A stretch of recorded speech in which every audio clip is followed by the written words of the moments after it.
part of this community in America. We are ئێمە لە ئەمریکا بەشێکین لەم کۆمەڵگەیە لە سەرەتای ڕۆژانی مێژووی ئەمریکاوە ئێمە بەشێکین لە پێکهاتەکەی.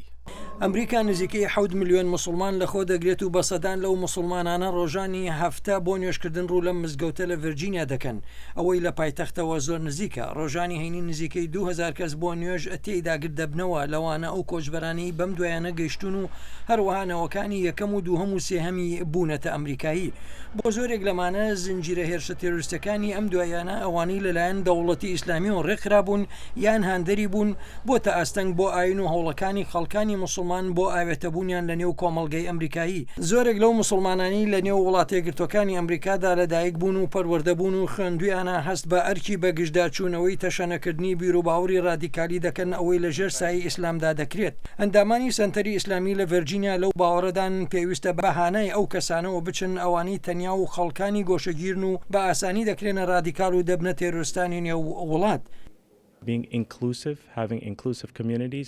با کۆمەڵگەکان گشتگیر بن و لاوان لە ئامێز بگرن و پەیامی پۆزیتیڤیان هەبێت و دڵنیا بن لەوەی کە ئەو گەنجانە کاریان هەبێت و ڕۆڵیان لە کۆمەڵگەدا هەبێت لەوەی لە نێو کۆمەڵگەکاندا لاوەکان دوورە پەرێز بژین و یان گۆشەگیر و تەنیا بن.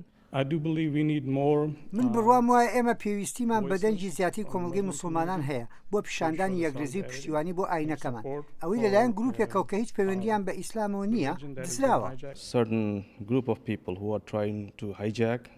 گروپی تایبەتی خەڵکان هەن هەوڵ دەدەن ئاینەکەمان بۆ ئامانجی خۆیان بەکاربێنن ڕۆڵی ئەمە دڵنیابوونەوە لەوەیە کە کۆمەڵگە بەگشتی و ئەمریکیەکان بەمە بزان. ڕاپرسیەکان و لێکۆڵینەوەکان لە ماوەی چەند ساڵی ڕابردوودا ئەوەیان دەرخستووە خەڵکانی مسلمان ڕۆڵیان هەبووە لە یارمەتیدانی جێبەجێکارانی یاسا بۆ دۆزینەوەی گومانبارانی تێرۆریست لە وڵاتە یەکگرتوەکانی ئەمریکادا.